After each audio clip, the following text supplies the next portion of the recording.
Land war జరుగుతోంది. అవును, ఆంధ్రప్రదేశ్ రాష్ట్రంలో ల్యాండ్ వార్ జరుగుతోంది. అయితే ఈ వార్ జరుగుతోంది ల్యాండ్ కోసం కాదు, ల్యాండ్ కేటాయింపుల గురించి.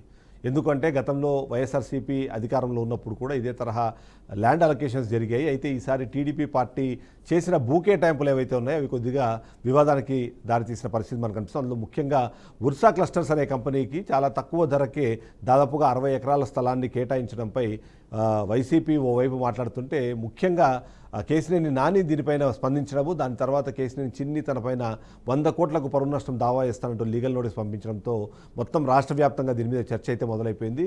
ముఖ్యంగా దీని గురించి మాట్లాడే క్రమంలో కేవలం 2 నెలల చిన్న కంపెనీకి వేల కోట్ల రూపాయల భూ కేటాయింపులు ఎలా చేస్తారు, 5,700 కోట్లు వాళ్ళు ఇన్వెస్ట్ చేస్తారు అంటే ఎలా నమ్మారు అన్నది కేశినేని నాని కానివ్వండి, అలాగే సామాన్య ప్రజల నుంచి, ముఖ్యంగా వైసీపీ నుంచి వినిపిస్తున్న ప్రశ్న.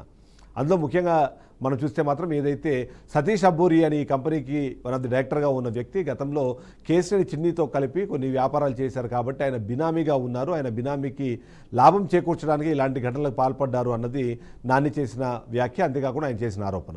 ఇక కేసీని చిన్ని కానివ్వండి, ఉర్సా క్లస్టర్ సంబంధించి వాళ్ళు ఎవరి వాదన వాళ్ళు వినిపించే ప్రయత్నం చేస్తారు. ఈ సందర్భంలో అసలు ఆంధ్రప్రదేశ్ రాష్ట్రంలో ఏం జరుగుతోంది, ఈ ల్యాండ్ వార్ ద్వారా గత రాష్ట్ర ప్రభుత్వం ఏం చేసింది, ఇప్పుడున్న టీడీపీ ప్రభుత్వం ఏం చేస్తుందన్న విషయాన్ని చర్చించే ప్రయత్నం చేద్దాం. మనతో పాటు కృష్ణాంజనేయులు గారు, రాజకీయ విశ్లేషకులు మనతో పాటు లైవ్లో జాయిన్ అయ్యారు. ఒకసారి తన్ని అడుగుదాం ఒకసారి ఏం జరిగింది అన్న దాని మీద.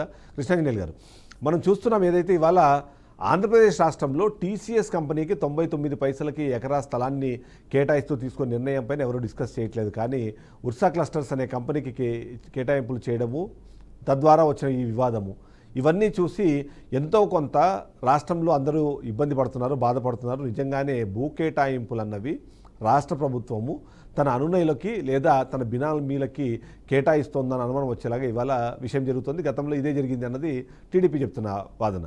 ఎలా చూడాలంటారు? నమస్తే అండి. ఎస్, ప్రభుత్వము పారిశ్రామికవేత్తలకి లేదా పరిశ్రమలకి భూ కేటాయింపులు కానివ్వండి, అదేవిధంగా రాయితీలు ఇవ్వటం కానివ్వండి, వాళ్ళకి కావలసినటువంటి అనుమతులు ఇవ్వటం కానివ్వండి, ఇన్ఫ్రాస్ట్రక్చర్ని డెవలప్ చేసి వాళ్ళకి అందించడం కానీ, ఇవన్నీ ఎందుకు చేస్తారు ప్రభుత్వం వైపు నుంచి అని అంటే, ఇక్కడ పరిశ్రమలు ఏర్పాటు చేయటం ద్వారాగా మనకి పారిశ్రామిక అభివృద్ధి జరుగుతుంది. ఈ రాష్ట్ర అభివృద్ధిలో పారిశ్రామిక అభివృద్ధి కూడా బాగా కొన్ని ఆ పరిశ్రమలు వస్తే కొన్ని ట్యాక్సులు వాళ్ళు చెల్లించడం జరుగుతుంది. అదేవిధంగా వాళ్ళు ఉద్యోగ ఉపాధి అవకాశాలు కూడా కల్పిస్తారు. ఆ విధంగా ఉద్యోగ ఉపాధి అవకాశాల కల్పన జరిగినప్పుడు ఆంధ్రప్రదేశ్ లో ఉండేటువంటి ప్రజలు ఉద్యోగ ఉపాధి అవకాశాలు కనుక పొందితే, ప్రత్యక్షంగా కానీ పరోక్షంగా కానీ ఉద్యోగ ఉపాధి అవకాశాలు పొందినప్పుడు వాళ్ళకి ఆదాయం వస్తుంది. ఆదాయం సంబంధించినటువంటి ప్రజల్లో కొనుగోలు శక్తి పెరుగుతుంది. ఆ కొనుగోలు శక్తి పెరగటం ద్వారాగా ప్రభుత్వానికి మళ్ళీ ప్రత్యక్ష పన్నుల లేదా పరోక్ష పన్నుల రూపంలో వాళ్ళకి ప్రభుత్వానికి ఆదాయం వచ్చేదానికి అవకాశం ఉంది. ఆ విధంగా డెవలప్మెంట్ లో పారిశ్రామిక అభివృద్ధి కూడా ముఖ్యమైనటువంటి అంశం. అందుకోసమనే ఈ పారిశ్రామికవేత్తలకు రాయితీలతో కూడినటువంటి ఈ భూముల కేటాయింపులు కానీ, రాయితీలు కానీ ఇలాంటివన్నీ కూడా కల్పించడం అనేది జరుగుతుంది. గత వైఎస్ఆర్ కాంగ్రెస్ పార్టీ ప్రభుత్వ హయాంలో వాళ్ళు 5 ఏళ్ల పాటు పారిశ్రామిక అభివృద్ధి వైపు దృష్టి సారించకపోవటం, అప్పుడు ఉన్నటువంటి పరిశ్రమలు కూడా ఇక్కడ నుంచి వెళ్ళిపోతున్నాయి అనేటువంటి దాని మీద నేపథ్యం. ఆ తర్వాత చివరిలో వాళ్ళు అంటే 2024 ముందు విశాఖపట్నంలో అక్కడ సమ్మిట్ పెట్టేసి పెట్టుబడులన్నింటినీ కూడా మేము ఆకర్షిస్తున్నాం అనేటువంటి దాని మీద ఒక ప్రయత్నం కూడా చేశారు. అప్పుడు 13.5 లక్షల కోట్ల రూపాయలు పెట్టుబడులు వస్తున్నాయి, ఒక 6.5 లక్షల మంది ఉద్యోగ ఉపాధి అవకాశాలు వస్తాయని కూడా చెప్పారు. కానీ అలాంటి ఏమీ జరగలేదు. ఆ నేపథ్యంలోనే వైఎస్ఆర్ కాంగ్రెస్ పార్టీ వాళ్ళు 151 నుంచి 175కి వెళ్ళాలని వాళ్ళు కోరుకున్నారు. వాళ్ళు ఇప్పుడు 11 సీట్లకు పరిమితమైనటువంటి పరిస్థితి. అంటే వైసీపీ ఓడిపోవటంలో, గత ప్రభుత్వ ఫెయిల్యూర్ లో ఈ విధంగా పారిశ్రామిక అభివృద్ధి లేకపోవడం, డెవలప్మెంట్ ఆస్పెక్ట్ లేకపోవడం అనేటువంటి కూడా కీలకమైనటువంటి. ఇప్పుడు కూటమి ప్రభుత్వము 164 సీట్లతో గెలిచిన తర్వాత మంత్రి నారా లోకేష్ ఒక స్పష్టమైనటువంటి ప్రకటన చేశారు. ఈ 5 ఏళ్లలో 20 లక్షల ఉద్యోగాల కల్పన అనేటువంటిది మాకు, అది ప్రభుత్వం కానీ ప్రైవేటు రంగాల్లో కానీ అనేటువంటి దాని మీద ఒక స్పష్టమైనటువంటి ప్రకటన చేశారు. అందుకు అనుగుణంగానే ఈ వివిధ పరిశ్రమల్ని, వివిధ రంగాలకు సంబంధించినటువంటి పరిశ్రమల్ని, పారిశ్రామికవేత్తల్ని ఆంధ్రప్రదేశ్ వైపు ఆకర్షించేటువంటి ప్రయత్నం అయితే ఆంధ్రప్రదేశ్ ప్రభుత్వం చేస్తుంది. మొన్న దావోస్ కూడా వెళ్ళిన సందర్భం మనం చూసాము. దావోస్ వెళ్ళి కొన్ని సంస్థల్ని ఆంధ్రప్రదేశ్కి ఆహ్వానించడం, గత ప్రభుత్వంలో కొన్ని ఇబ్బందులు ఉన్నాయి, అలాంటి లేకుండా ఇప్పుడు మంచి వాతావరణాన్ని మేము క్రియేట్ చేశాం అనేటువంటి విధంగా ఆంధ్రప్రదేశ్కి ఆహ్వానించడం అనేటువంటిది జరుగుతుంది. దాంట్లో భాగంగా ఇప్పుడు టీసీఎస్ కానివ్వండి, లేకపోతే ఇప్పుడు వర్షా క్లస్టర్స్ కానివ్వండి, ఇండోసోల్ కానీ ఇలాంటివన్నీ కూడా కొన్ని సంస్థలు ఆంధ్రప్రదేశ్ లో లులుకు సంబంధించినటువంటి లులు మాల్కు సంబంధించినటువంటి ఇవన్నీ కూడా పెట్టుబడులు పెట్టడానికి ముందుకు వస్తున్నటువంటి పరిస్థితి ఉంది. అయితే ఇప్పుడు ఈ పెట్టుబడులకు సంబంధించినటువంటి అంశంలో భూ కేటాయింపుల అంశం రాజకీయ పరమైనటువంటి వివాదాలకి అధికార ప్రతిపక్ష పార్టీల మధ్య కొంత వాదోపవాదాలకి దారితీసినటువంటి పరిస్థితి. దీంట్లో రెండు ప్రధానమైనటువంటి ఉన్నాయి. మీరు చెప్పినటువంటి ఒక టీసీఎస్ కు సంబంధించి 95 పైసలకి 21.16 ఎకరాల కేటాయింపు చేయటం అన్నటువంటి అది కూడా ఎలా చేశారు? ఇప్పటి వరకు అన్ని ప్రభుత్వాలు, ఏ ప్రభుత్వాలైనా సరే లీజు రూపంలో ఆయా కంపెనీలకి భూములు ఇవ్వటం అనేటువంటిది జరుగుతుంది. ఈ ఒప్పందంలో భాగంగా ఆయా సంస్థలు భూములను లీజుకు తీసుకున్న తర్వాత వాళ్ళు చెప్పినటువంటి ఏవైతే నిబంధనలకు అనుగుణంగా ఉద్యోగ ఉపాధి అవకాశాల కల్పన చేస్తున్నారా, లేకపోతే ఇప్పుడు ఆ పరిశ్రమను ఏర్పాటు చేస్తున్నారా లేదా అనేటువంటి అంశాలను పరిశీలించిన తర్వాత ఒకవేళ వాళ్ళు ఎంఓయు కుదుర్చుకున్నప్పుడు చేసుకున్నటువంటి ఒప్పందాలకు అనుగుణంగా వాళ్ళు పరిశ్రమలు పెట్టకపోయినా, పెట్టుబడులు పెట్టకపోయినా, ఉద్యోగ ఉపాధి అవకాశాలు కల్పించకపోయినా తిరిగి ఆ భూముల్ని ప్రభుత్వం వెనక్కి తీసుకునే దానికి అవకాశం ఉంటుంది. అలా తీసుకోవాలి అని అంటే 33 ఏళ్లకో 36 ఏళ్లకో లేదంటే 99 ఏళ్లకో ఆయా సంస్థలకి ప్రభుత్వాలు లీజు రూపంలో ఇస్తాయి. కానీ మీరు గమనిస్తే టీసీఎస్ కి ఆంధ్రప్రదేశ్ ప్రభుత్వము సేల్ అగ్రిమెంట్ చేసింది. సేల్ అగ్రిమెంట్ చేసింది అని అంటే వన్స్ ఒకసారి సేల్ అగ్రిమెంట్ చేసిన తర్వాత ఇంకొకసారి ఒకవేళ వాళ్ళు నిబంధనల ప్రకారంగా వాళ్ళు ఆ పరిశ్రమ ఏర్పాటుకి వెనక్కి వెళ్ళినా, లేకపోతే ఉద్యోగ ఉపాధి అవకాశాలు కల్పించకపోయినా తిరిగి ఆ భూముల్ని ఆంధ్రప్రదేశ్ ప్రభుత్వం తీసుకునేటువంటి హక్కుని కోల్పోయినట్లే, సేల్ అగ్రిమెంట్ జరిగినట్లే. అంటే టీసీఎస్ విషయంలో కూడా ఖచ్చితంగా ప్రభుత్వము నిబంధనల గతంలో ఏదైతే ఇండస్ట్రియల్ పాలసీకి అనుగుణంగా ఆంధ్రప్రదేశ్ ప్రభుత్వము, గత ప్రభుత్వం ఉన్నప్పుడు ఆ విధమైన ఇండస్ట్రియల్ పాలసీని తయారు చేశారు. ఇప్పుడు ప్రభుత్వం కొత్తగా ఏం తయారు చేయలేదు. ఆల్రెడీ ప్రభుత్వం అంటే కొనసాగింపు కాబట్టి దాని ప్రకారంగానే ఏ పరిశ్రమకైనా లీజు రూపంలో మాత్రమే ఇవ్వాలి. టీసీఎస్ కి ఇచ్చినటువంటి ఈ విధమైనటువంటి సేల్ అగ్రిమెంట్ అనేది చెల్లుబాటు కాదు. ఖచ్చితంగా దీని మీద లీగల్ పరమైనటువంటి చిక్కులు ఎదుర్కొనే దానికి అవకాశం ఉంది. రెండో అంశం ఏంటి? వర్షా క్లస్టర్స్ సంబంధించినటువంటి అంశం ఇప్పుడు వివాదాస్పదంగా మారింది. వర్షా క్లస్టర్స్ సంబంధించినటువంటి ఈ సంస్థ ఏర్పాటు చేసింది ఎప్పుడు? ఒక 60 రోజుల క్రితం, 2 నెలల క్రితం ఏర్పాటు చేశారు. హైదరాబాద్ లో ఒక గది తీసుకున్నారు. వీళ్ళకి సంబంధించినటువంటి ఎక్కడ పెట్టుబడులు కానీ, లేకపోతే వాళ్ళ ఆ సంస్థకు సంబంధించినటువంటి ఇతర ఉద్యోగ ఉపాధి అవకాశాల కల్పనకు సంబంధించినటువంటి వాళ్ళ చరిత్ర కానీ ఏమీ లేదు. ఇలాంటి పరిస్థితుల్లో ఆంధ్రప్రదేశ్ ప్రభుత్వము వాళ్ళకి 60 ఎకరాల భూమి, అంటే 60 రోజులతో వాళ్ళ దాని పుట్టుక పరిశ్రమ 60 రోజులు, ఇప్పుడు 60 ఎకరాల భూమిని కేటాయించడం అనేటువంటి అంశము ఇప్పుడు వివాదాస్పదంగా మారినటువంటి పరిస్థితి. అయితే ఇక్కడ కీలకమైనటువంటి అంశం ఏంటి అని అంటే, మరి టీసీఎస్ కు సంబంధించినటువంటి విషయంలో మేము భూములను కేటాయించాము, ఇట్లా ఇచ్చాము అని జీవోల్ని విడుదల చేసినటువంటి ఆంధ్రప్రదేశ్ ప్రభుత్వము వర్షా క్లస్టర్స్ విషయంలో మరి దానికి 60 ఎకరాల భూమి కేటాయింపు ఎంతకి కేటాయించారు, వాళ్ళకి దానికి రేట్ ఎంత, ఏ ప్రాంతంలో భూములు ఇచ్చారు, దానికి ఉన్నటువంటి వాళ్ళ నియమ నిబంధనలు వాళ్ళేం అడిగారు, మీరేమి ఇచ్చారు, ఇలాంటివన్నీ బయటికి వెల్లడించడానికి ఆంధ్రప్రదేశ్ ప్రభుత్వం ఎందుకు ముందుకు రావటం లేదు?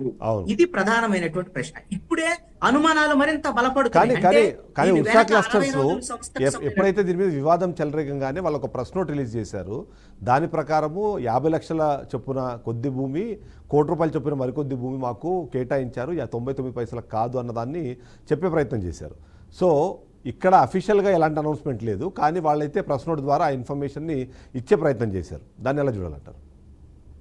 ఇప్పుడు ప్రభుత్వం కదా భూములు కేటాయింపు చేసింది, ప్రభుత్వం కదా బాధ్యతగా పారిశ్రామిక శాఖ మంత్రి, ఆంధ్రప్రదేశ్ పరిశ్రమల శాఖ మంత్రి, లేకపోతే ముఖ్యమంత్రి ఎవరైనా సరే ఇదిగో ఈ తరహాలో మేము ప్రభుత్వం ఆ సంస్థతో ఉర్సా క్లస్టర్ సంస్థతో ఒప్పందం చేసుకున్నాము, వాళ్ళు ఇన్ని ఉద్యోగ ఉపాధి అవకాశాలు కల్పిస్తా ఉన్నారు, ఇంత ఆర్టిఫిషియల్ ఇంటెలిజెన్స్ సంబంధించినటువంటి రంగంలో ఇంత పెట్టుబడులు పెడతామన్నారు, ఈ విధంగా ఆంధ్రప్రదేశ్ డెవలప్మెంట్ కూడా ఉపయోగపడేటువంటి పరిస్థితులు ఉన్నాయి, అందుకనే మేము 55 లక్షలకో లేదా ₹1 కోటి పలానా చోట్ల వాళ్ళ భూములు కేటాయించాం అని చెప్పాలి. ఎందుకోసమనంటే ప్రభుత్వము ఏదైనా భూములకు సంబంధించినటువంటి కానీ ఆర్థిక సంబంధించి కానీ ధనానికి సంబంధించిన వ్యవహారంలో కేవలము కస్టో ఒక ట్రస్టీ మాత్రమే, వీటిని రక్షించాల్సినటువంటి బాధ్యత మాత్రమే, ట్రస్టీగా ఉండేటువంటి బాధ్యతను మాత్రమే ఆంధ్రప్రదేశ్ ప్రజలు కూటమి ప్రభుత్వానికి ఇచ్చారు.